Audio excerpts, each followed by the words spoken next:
하나님이 많이 사랑하십니다라는 제목으로 함께 말씀을 나누겠습니다.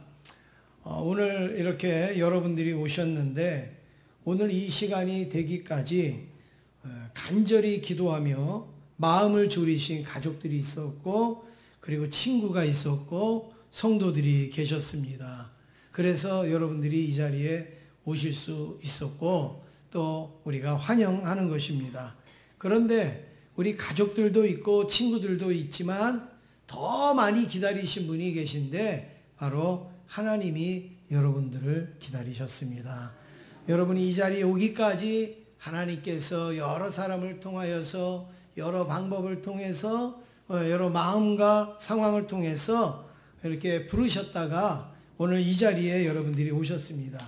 우리 진심으로 환영하고 축하를 드립니다. 우리 다시 한번 환영의 박수 우리 옆에 있는 분하고 인사하겠습니다. 환영합니다. 예.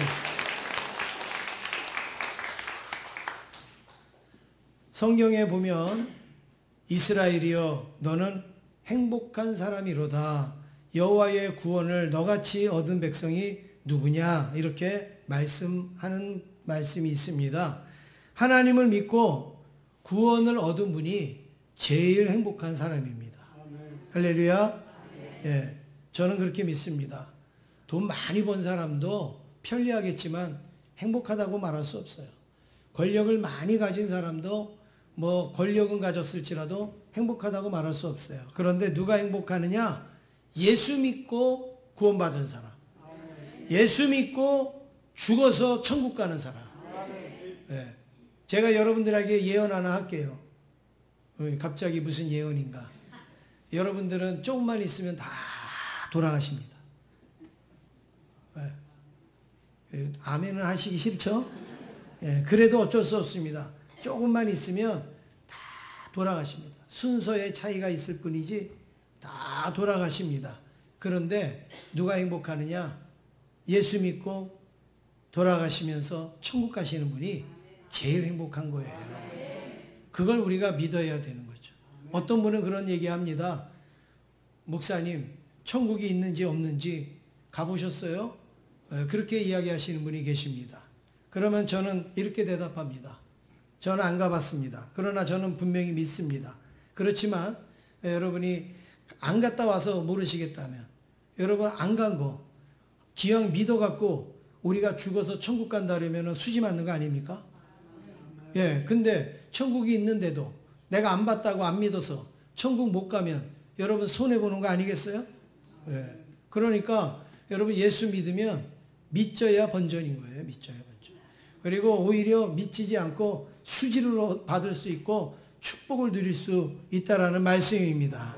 지금까지는 바쁘게 사시니라, 지금까지는 정신없이 사시니라, 먹고 사니라 여러분들이 예수 믿을 경황이 없었다 할지라도 오늘 한번 진지하게 여러분 한번 고민을 해보세요. 정말 예수 믿는 게 뭔가? 예수 믿어서 왜 행복하다고 하는가? 예수 믿고 구원받는 게 무엇인가? 한번 진지하게 고민을 해보시면 아마 이 한 번의 선택이 평생을 좌우하는 것처럼 한 번의 선택이 영원을 좌우할 수 있는 축복의 길로 인도할 줄로 믿습니다. 오늘 예수 믿고 저와 여러분이 행복하시길 원합니다. 옆에 있는 분하고 다시 한번 인사하시겠습니다. 저는 행복한 사람입니다. 예, 또 옆에 있는 분하고 인사하겠습니다. 성도님도 행복한 사람입니다. 예. 첫 번째로 살펴볼 것은 행복을 추구하는 사람들이 있습니다. 사람은 태어나면서부터 늘 행복하려고 노력합니다. 그래서 공부하고 직장을 구하고 결혼하고 행복하려고 집도 장만하고 다양한 취미생활도 합니다. 그러나 어느 누구도 행복이 여기 있다 장담하는 사람은 한 사람도 없습니다. 들어보셨어요? 이게 행복이다 이렇게 말씀하시는 분 들어봤습니까? 유명한 철학자들이나 아주 공부를 많이 했던 분들도 행복이 이거다라고 말하는 분은 없습니다. 왜냐하면 행복을 엉뚱한 데서 찾기 때문에. 우리나라가 세계에서 손꼽게 잘 사는 사람이지만 행복 지수는 세계에서 꼴찌를 맴돌고 있어요. 왜 그렇습니까? 잘 살면 행복해야 하잖아요. 먹고 잘 살면 행복해야 되는데 왜 행복이 없습니까? 그거는 행복이 다른 데 있기 때문에 그래요. 우리가 알고 있는 것처럼 잘 먹고 잘 살고 하면 행복하는 것 줄 알았는데 그게 행복이 아니라는 걸 알기 때문에 행복 지수가 떨어진 겁니다. 그래서 행복을 추구하는 많은 사람들이 책을 썼습니다. 카네기 같은 사람도 행복론이라는 것을 썼고 아리스토텔레스의 행복론도 굉장히 유명하지 않습니까? 그리고 플라톤도 행복을 이렇게 얘기했습니다. 플라톤은 조금 모자라면 행복하다 그랬어요. 조금 모자라면. 우리가 갖고 있는 재산에서 조금 모자라면 행복하고 내가 먹고 싶은 거 조금 덜 먹으면 행복하고 내가 갖고 싶으면 조금 덜 가지면 행복하다. 여러분 여기 그러신 분 계세요? 지금 더 갖고 싶죠? 더 드시고 싶으시죠? 더 누리고 싶으잖아요. 그러니까 이 플라톤의 행복론은 맞지도 않는 이야기예요. 버틀란트 러셀이라는 사람은 행복의 정복이라는 책에서 5가지를 요약을 했습니다. 근데 이 이야기는 여러분들도 다 하실 수 있는 이야기예요. 저기 학교도 안 나온 시골의 할머니들도 다 할 수 있는 이야기를 이 러셀이요 아주 유식한 척하면서 했는데 여러분 한번 들어보세요. 뭐라고 그랬는가? 마음을 편안하게 가져라. 여행을 다녀라. 음식을 조절해라. 인간관계를 잘 가져라. 그리고 욕심을 부리지 말라. 여러분 어려운 얘기예요? 쉬운 얘기예요? 쉬운 얘기잖아요. 우리 할머니들도 손자 손녀 키우면서 야 친구들하고 잘 지내? 이게 인간관계 잘하는 얘기잖아요. 너 욕심 너무 부리지 마? 이러잖아요. 그리고 너 뭐 어디 좀 불편하면 여행이라도 좀 갔다 와? 그리고 야 긴장하지 말고 마음 편안히 가져. 전부 우리가 할 수 있는 얘기를 이 러셀이 했어요. 여기에 무슨 우리가 이렇게 살았는데 행복합니까? 행복하지 않죠. 105세이신 지금 105세를 사신 100세 철학자가 있어요. 김형석 교수님. 여러분 TV에서도 많이 보셨죠? 이분이 105세예요 지금. 그런데 지금도 철학자로 또 지도자로 이렇게 일하시고 계시는데 이분이 100세 되던 해에 철학자의 행복론이라는 책을 썼습니다. 거기에 뭐라고 쓰여 있느냐? 한마디로 요약하면 이렇게 이야기하시면 됩니다. 현재가 행복이며 현재를 거쳐 미래로 간다. 그러니까 지금이 행복이라 이거예요. 지금이. 30년 전에 내가 아무리 잘 행복했어도 그건 행복이 아니라는 거예요. 지금이 행복이고 그리고 이 현재를 거쳐서 어디로 간다고요? 미래로 간다.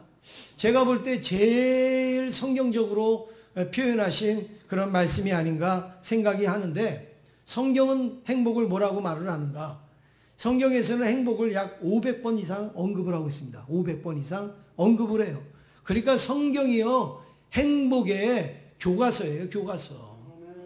성경에서 말씀하시는 행복은 이겁니다. 죄를 극복하는 게 행복이다. 죄 문제를 해결하는 게 행복이다. 모든 행복론은 죄 문제를 해결하지 아니하고서 하니까는 해답이 없어요. 그런데 성경에서는 우리에게 죄가 있는데 그 죄를 해결해야지 행복할 수 있다는 거예요. 그러면 이 죄가 뭐냐? 도덕적인 죄, 윤리적인 죄, 여러분 먹고 살다가 벌어지는 그런 죄가 아니라 성경에서 말하는 죄는 하나님을 떠난 것을 죄라 이렇게 말합니다. 누구를 떠난 거요? 하나님을 떠난 거. 내가 하나님을 믿어야 되고 하나님 안에 살아야 되는데 하나님 떠나서 사는 거. 이게 죄라는 거예요. 그래서 그 죄로 인하여 인간에게는 사망이 오게 됐고 그 사망에 이르기 전에 여러 가지 질병과 아픔과 그런 상처와 고통과 어려움들이 우리에게 찾아오게 된 것입니다. 그래서 이 죄 문제를 해결해야 되는데 죄 문제를 해결할 수 있는 분은 오직 하나님밖에는 없습니다. 왠지 아십니까? 왜냐하면 만약에 이 안에 성도님들이 전부 다 여러분 죄송하지만 그냥 예를 드는 거예요. 전부 다 100만 원씩 빚을 졌어요. 그러면 여러분들이 남의 빚 100만 원을 갚아줄 수 있어요? 없어요? 없죠. 내 빚도 못 갚고 있는데 남의 빚을 어떻게 갚아줄 수 있습니까? 그런데 아무런 빚도 지지 않는 사람은 갚아줄 수 있어요? 없어요? 있죠. 나는 아무 빚도 안 졌으니까. 마찬가지입니다. 우리의 죄를 해결하는데 죄인이 해결할 수는 없는 거예요. 그러니까 누가 해결할 수 있느냐? 죄 없는 분이 해결해야 되는 거예요. 그 죄 없는 분이 누구냐? 바로 하나님이라고 성경에서는 말씀하고 있지 않습니까? 그러니까 하나님이 우리 대신 죄를 갚아주시면 우리의 죄 문제는 해결되는 거란 말이에요. 어떻게 갚아주셨는가? 오늘 읽으신 요한복음 3장 16절 우리 앞에 보시면 이런 말씀이 있죠. 한번 같이 읽겠습니다. 시작. 하나님이 세상을 이처럼 사랑하사 독생자를 주셨으니 이는 그를 믿는 자마다 멸망하지 않고 영생을 얻게 하려 하심이라. 아멘. 우리를 사랑해서 하나님이 어떻게 죄 문제를 해결하셨어요? 독생자를 주셨어요. 여러분, 이 독생자가 교회를 안 다니신 분도 우리나라 분들은요, 전도를 하도 많이 듣고 그리고 또 여러 가지 복음을 들어갔고요.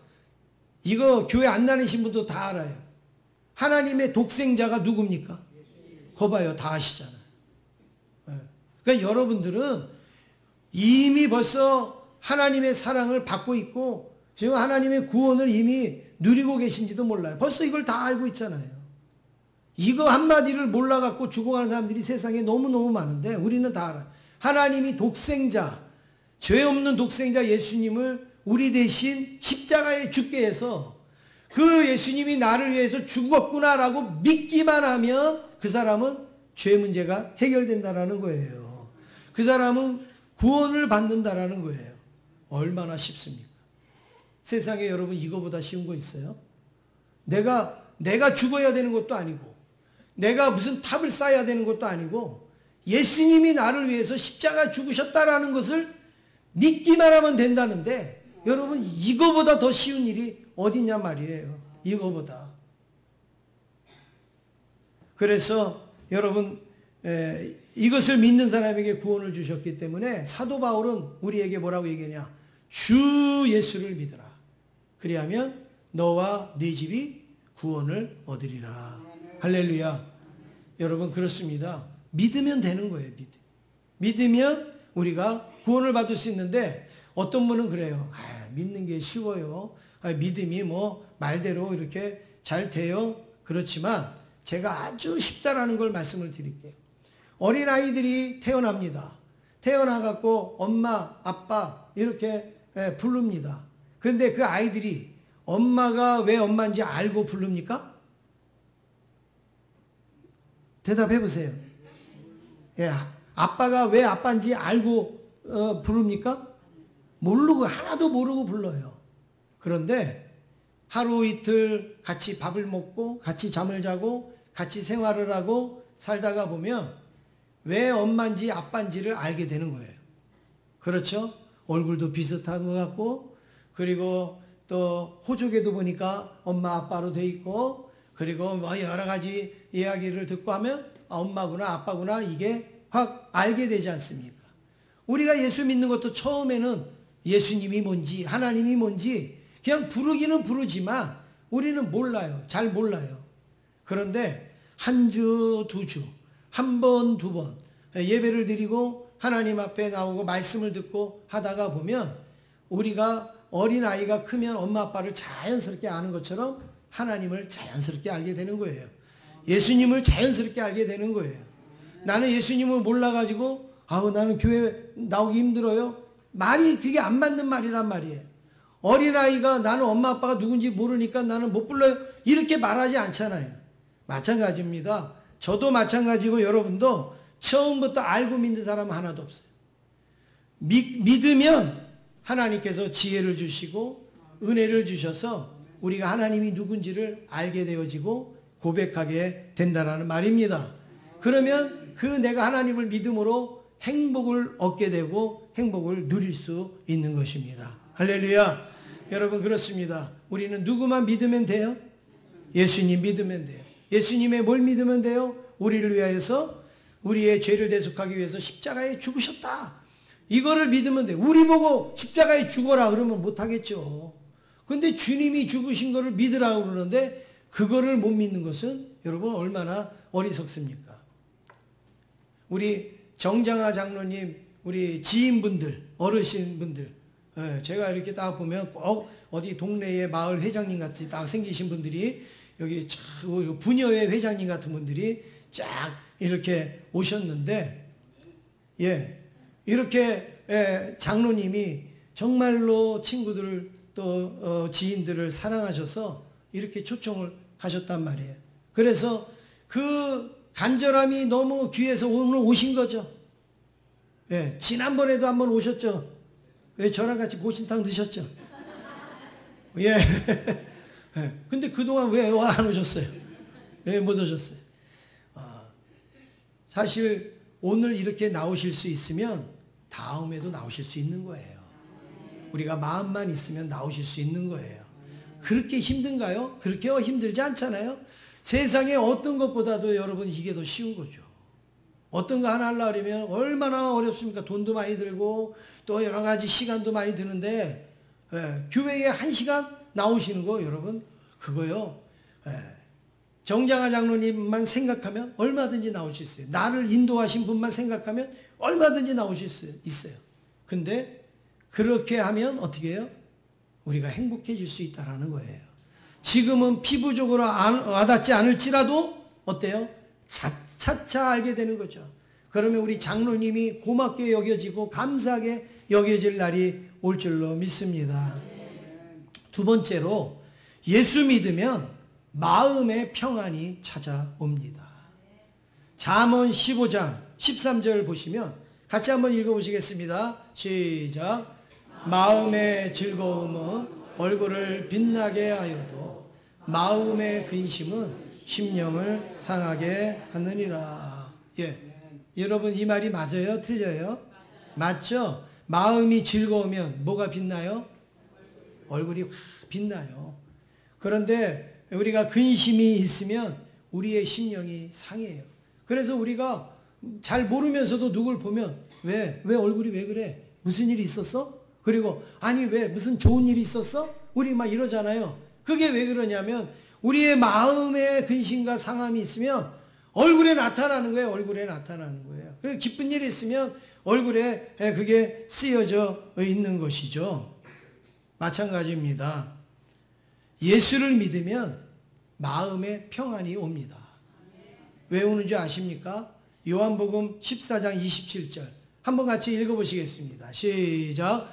평안을 너희에게 끼치노니 곧 나의 평안을 너희에게 주노라. 내가 너희에게 주는 것은 세상이 주는 것과 같지 아니하니라. 너희는 마음에 근심하지도 말고 두려워하지도 말라. 누가 평안을 주시느냐? 예수님이 평안을 주신다.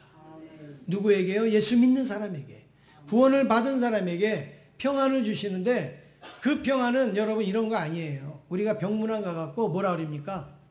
아유 건강해.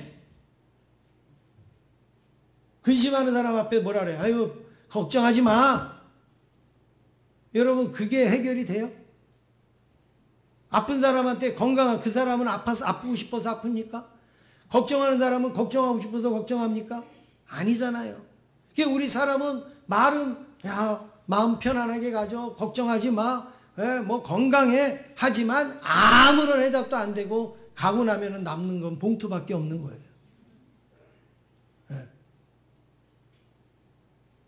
그런데 예수님께서 주시는 평안은 세상이 주는 것처럼 평안에 건강에 그거하고는 근본적으로 다른 평안을 주신다고 말씀하고 있습니다. 그 평안이 뭐냐? 마태복음 11장 28절에 수고하고 무거운 짐진 자들아 다 내게로 오라. 내가 너희를 쉬게 하리라. 할렐루야. 우리의 모두 무거운 짐을 다 주님께 맡기는 거예요. 그리고 주님이 그걸 다 지고 가는 거예요. 그러기 때문에 우리가 평안한 거지.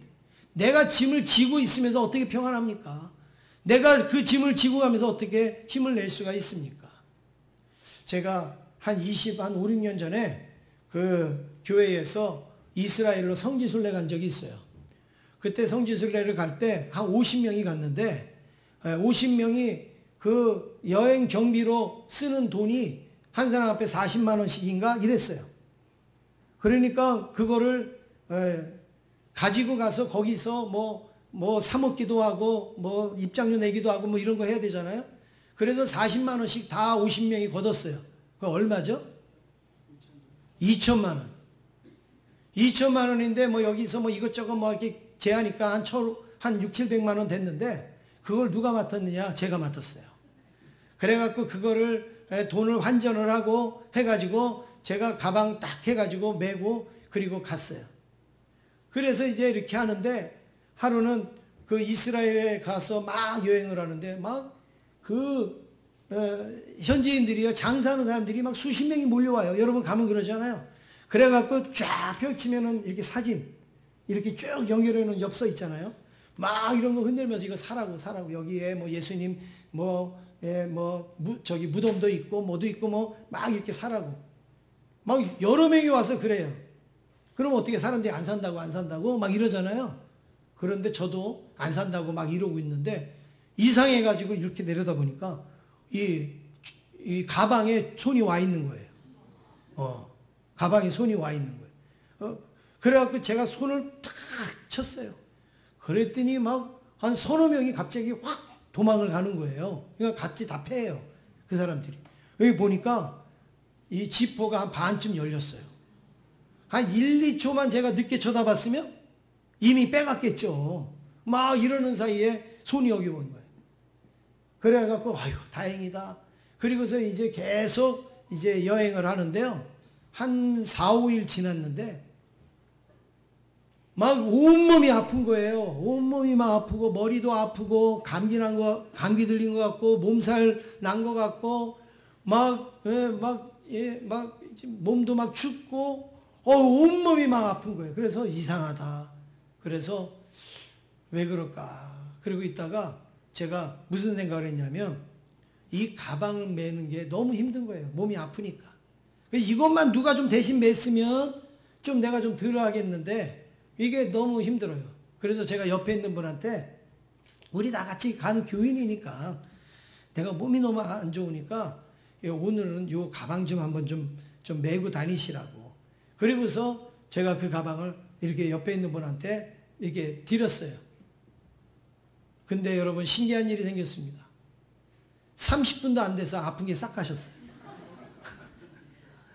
30분도 안 돼서 머리가 맑아지더니 뭐 몸이 아프고 막 불편하고 이런 거 싹 사라지고 얼마나 쌩쌩해졌는지 몰라요. 제가 거기서 얻은 해답이 뭔지 알아요? 이 짐이 너무 무거웠던 거예요. 이 몇천만 원을 혼자 짊어지고 다니기 여기에 신경을 너무 많이 쓰다 보니까 온몸이 다 아팠던 거예요.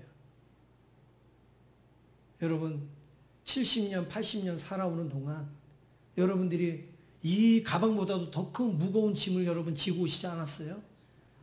그러니까 힘들죠. 그러니까 어렵죠. 자식들, 또 부모님, 또 형제들, 또 직장, 얼마나 이 무거운 짐이 많았습니까? 근데 그거를 제가 다른 사람한테 이렇게 맡겨도 해결이 되는데 우리의 죄를 해결해 주시는 하나님 앞에 맡기면 완전하게 해결되지 않겠습니까? 완벽하게 해결되지 않습니까? 여러분 무거운 짐을 다 주님 앞에 맡기시면 주님께서 해결하여 주실 줄로 믿습니다. 그래서 우리 성도들 얼굴 보시면 삶에 힘든 것도 있고 어려운 것도 있고 또 낙심되는 일들도 있지만 얼굴이 밝잖아요. 우리 성도들 얼굴 한번 보세요. 옆에 있는 분들 보세요. 우리 제자교회 성도들 얼굴 한번 보세요. 얼굴이 밝아요, 어두워요? 밝죠? 옆에 있는 분하고 한번 인사하시겠습니다. 어쩐지 다르더라. 인사하겠습니다. 예. 그래요. 바로 짐을 예수님께 맡기니까 달라지는 거죠. 세 번째로 예수 믿으면 우리의 삶도 풍성하여집니다. 요한삼서 1장 2절 말씀에 보시면 같이 읽어보시겠습니다. 시작. 사랑하는 자여 내 영혼이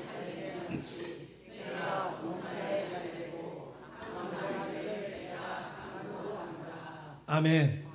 여기에 보면 가이오라는 사람을 야고보가 칭찬하고 있는데 가이오가요 복음을 전하는 사람들을 막 돌봤단 말이에요.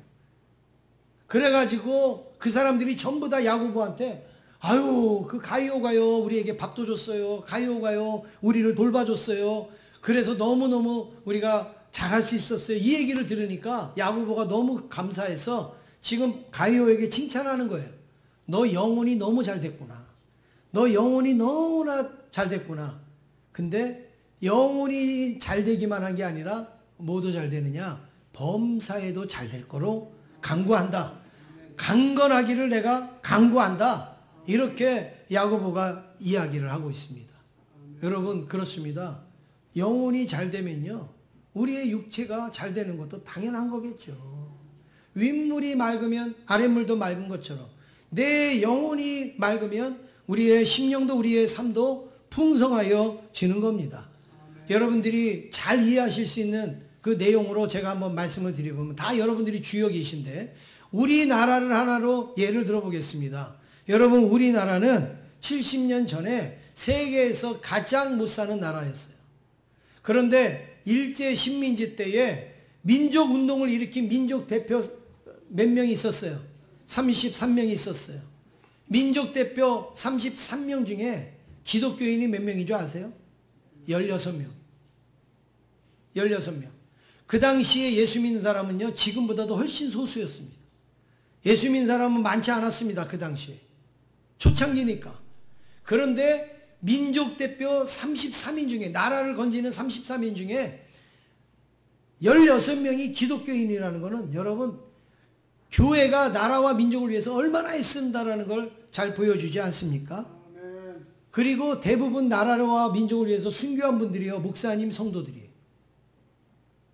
이거는 모든 종교고 사회가 다 인정하는 거예요. 역사를 보면 독립운동을 하고 하신 분들 전부 거의 다가 다 예수 믿는, 거의 다가 예수 믿는 분들이에요.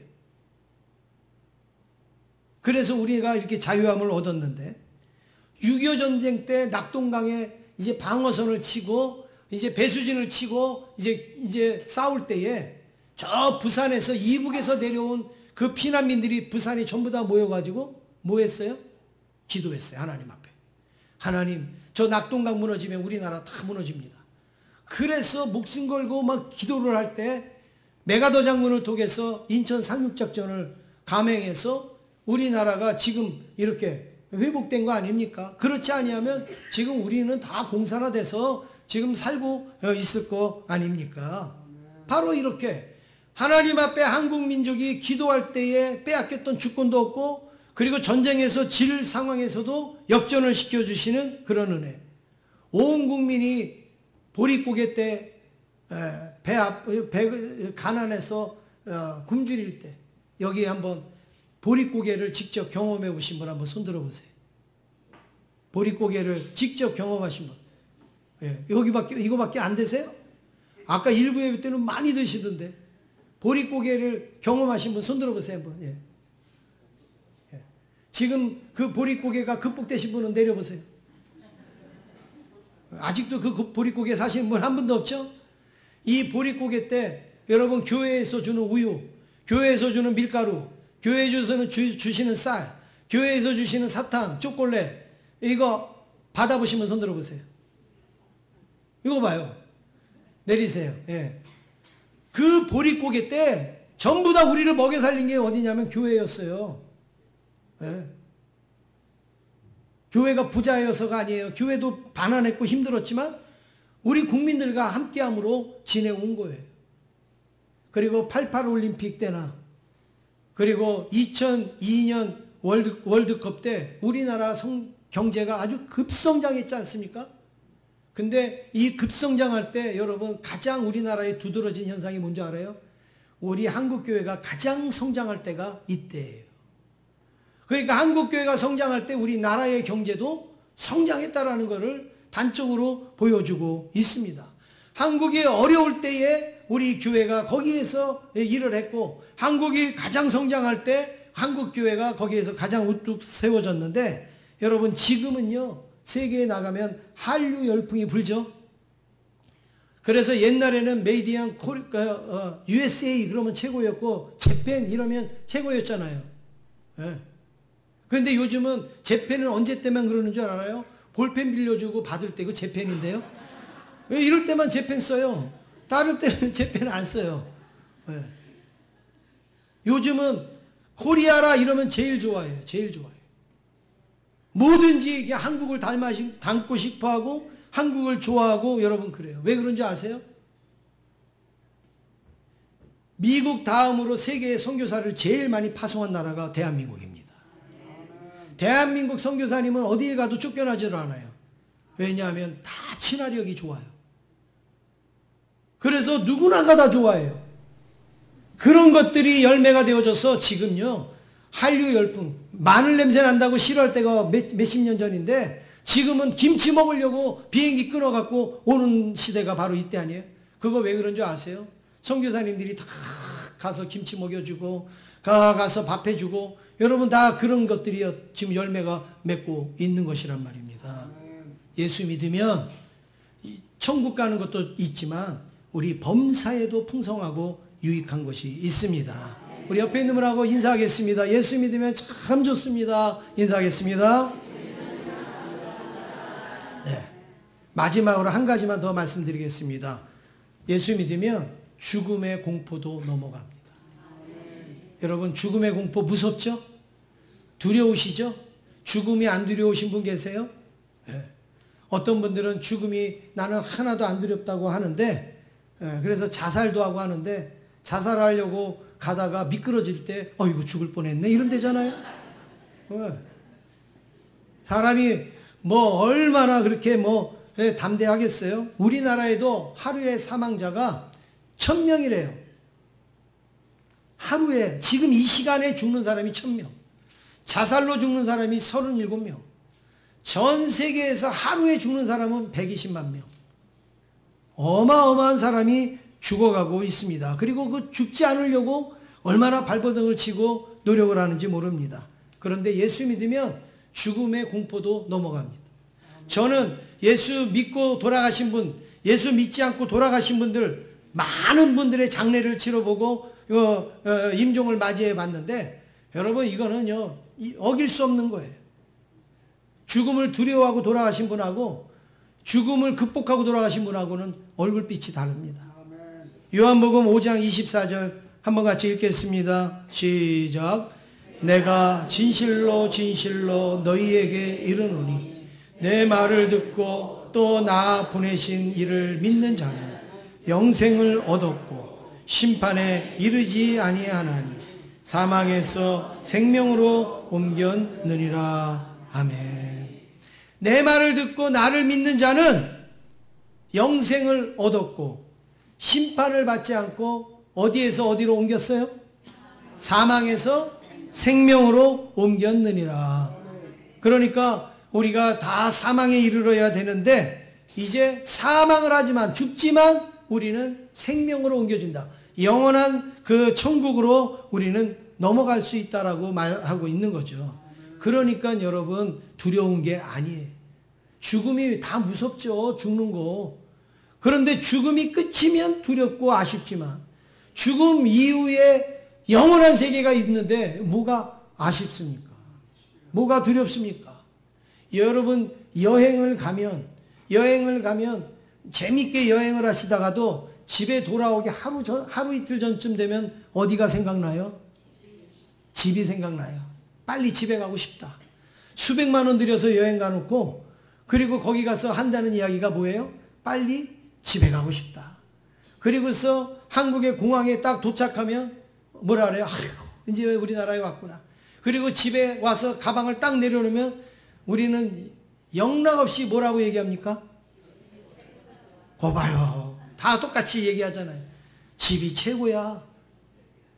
아무리 좋은 곳을 가보고 아무리 좋은 것을 경험하고 해봐도 뭐가 최고예요? 집이 최고예요. 우리가 이 땅에서 아무리 행복하게 살아도요, 우리의 집은 천국입니다. 아멘. 천국에 가야지 제일 편안한 거예요. 아멘. 천국에 가야지 제일 행복한 거예요. 아멘. 그래서 이제 우리가 이 천국을 맞이해야 되는데 로마 시대 때 기독교 박해가 어마어마하게 심했잖아요. 그래서 이 잡아다가 사자밥을 먹이기도 하고 또 뭐 십자가에 달아서 죽이기도 하고 칼로 죽이고 톱으로 켜서 죽이고 별별 일들을 다 했는데 이렇게 십자가에다 매달아 나무에다 매달아 놓고 밑에서 불을 떼 갖고 화형을 시키는 그런 이제 순교도 있었어요. 그때 엄마하고 아들을 양쪽에다 이렇게 묶어 놓고 이제 화형을 시키는 그 장면이 있습니다. 그때 실제로 일어났었던 이야기를 제가 영상으로 하나 꾸몄어요. 여러분들이 한번 이 영상을 보시고 그때 예수 믿는 사람들이 이렇게 죽었다라는 것을 여러분들이 한번 보시기를 바랍니다. 로마 시대 기독교 박해가 극에 달했을 때입니다. 엄청난 규모의 원형 경기장에 한 엄마와 아들이 묶여 있어요. 나무에 매달린 채로요. 그런데 그 나무에 불이 붙기 시작합니다. 활활 타오르는 불길, 시뻘건 연기가 하늘을 뒤덮고 아이가 엄마를 올려다보며 울먹이는 목소리로 외칩니다. 엄마, 엄마 얼굴이 안 보여요. 너무 무서워요. 그때 엄마는 고통 속에서도 굳건한 목소리로 답합니다. 아들아, 나를 보지 말고 하나님을 보아라. 아이는 엄마의 말에 용기를 얻었을까요? 아니면 더 큰 두려움에 휩싸였을까요? 놀랍게도 아이는 다시 한번 외칩니다. 엄마, 우리 천국에서 만나요. 지금은 하나도 무섭지 않아요. 할렐루야. 그 어린 아이가 연기 때문에 엄마 얼굴이 보이지 않으니까 엄마 얼굴이 보일 때는 그래도 안심이 됐는데 엄마 얼굴이 보이지 않으니까 두려워서 엄마 얼굴이 보이지 않아서 무서워요. 그럴 때 엄마가 뭐라고 얘기합니까? 야, 나를 보지 말고 우리를 구원하시는 하나님을 봐라. 우리 본향에서 기다리시는 하나님을 봐라. 이 아이가 엄마를 찾지 아니하고 하나님을 찾을 때에 두려움이 없어졌다라는 거예요. 공포가 사라졌다라는 겁니다. 이 땅에 살면서 우리가 죽음의 두려움이 얼마나 많이 있습니까? 이렇게 하다가 내가 죽으면 어떡하지? 내가 이렇게 살다가 죽으면 어떡하지? 그래서 우리 사람은요, 그냥 입만 열면은 우리가 죽는 이 공포가 있는 거예요. 그래갖고 너무 잘 먹어도 배불러서 죽겠다고 그러고, 너무 못 먹어도 배 고파서 죽겠다고 그러고, 너무 행복해도 좋아 죽겠다고 그러고, 너무 힘들어서 죽겠다고 그러고, 우리 사람은 모든 말에 뭘 붙여요? 죽겠다. 죽겠다. 그렇지만 예수 믿는 우리는 죽음이 끝이 아니라 천국이 우리를 기다리는 줄로 믿습니다. 사랑하는 성도 여러분, 예전에는 여러분들이 뭐라고 얘기했습니까? 내 주먹을 믿어라. 내 주먹을 믿어라. 여러분의 주먹을 믿고 지금까지 살아오셨는데 그 주먹으로 뭘 하셨어요? 뭘 막으셨어요? 예? 부모님이 돌아가시는 걸 막았어요? 자녀의 어려움을 막았어요? 여러분 뭘 막았어요? 건강 잃어버리는 걸 막았어요? 아무것도 못해요. 그냥 큰 소리만 뻥뻥 칠 뿐입니다. 그런데 요한복음 1장 12절에는 이렇게 말씀합니다. 같이 읽겠습니다. 시작. 영접하는 자 곧 그 이름을 믿는 자들에게 하나님의 자녀가 되는 권세를 주셨으니. 할렐루야. 우리는 하나님의 자녀가 되어서 누가 지키시느냐? 하나님이 지키시는 겁니다. 내 주먹이 나를 지키는 게 아니라 하나님의 손이 나를 책임져 주시는 겁니다. 그래서 여러분, 누구든지 예수 믿으면 멸망하지 않고 영생을 얻는다 그랬어요. 오늘 이 구원의 말씀이 저와 여러분에게 임하기를 원하고, 어려운 거 없습니다. 오늘 이 자리에 나오신 것처럼 다음 주에 오시면 되는 거예요. 오늘 이 자리에 나오신 것처럼 앞으로도 계속 나오시면 되는 거예요. 오늘 이 자리에서 예배 드리신 것처럼 우리가 천국 갈 때까지 예배 드리시면 되는 겁니다. 그러면 하나님께서 우리 영혼을 잘되게 할 뿐만이 아니라 범사에도 유익하게 하실 줄로 믿습니다. 어떤 분은 내가 예수님을 믿고 싶어도 잘 몰라서 못 믿겠습니다. 그런 분이 있습니다. 그래서 우리가 남녀가 사랑해도 고백을 하면서 결혼하잖아요. 우리가 하나님을 믿는 것도 때로는 고백이 필요한 거예요. 내가 하나님을 믿습니다라는 고백이 필요한데, 오늘 이 고백을 제가 여러분에게 함께 나눌 텐데, 이 고백을 우리가 같이 하면 하나님께서 믿는 걸로 여기시고, 그리고 여러분들을 오늘 말씀처럼 그런 평강도 주시고 죽음도 이기게 하시고 천국에도 가게 하시는 은혜를 주실 줄로 믿습니다. 한번 여러분 화면에 제가 이제 고백을 적어놨는데 이 고백을 여러분의 고백이라고 생각하고 한번 진심을 담아서 이것을 하고 그리고 말씀을 마치도록 하겠습니다. 같이 한번 읽겠습니다. 여러분의 기도라고 생각하고 읽으시는 거예요. 시작. 사랑의 하나님, 그동안 내 주목을 믿으며 살아왔습니다. 바쁘다는 이유로 먹고 살아야 한다는 핑계로 교회를 멀리 했습니다. 그러나 이제 제자 교회에 앉아 있습니다. 이제 예수님을 나의 구주, 나의 하나님으로 영접합니다. 이제부터 예수님과 함께 동행하겠습니다. 나를 받아주시옵소서. 예수님의 이름으로 기도드립니다. 아멘. 할렐루야. 우리 하나님께 영광의 박수 올리겠습니다. 진심을 다해서 여러분이 기도한 줄로 압니다. 이 기도를 하나님께서 받으시고 이제 여러분들을 오늘 말씀처럼 분명히 책임지시고 인도하실 줄로 믿습니다.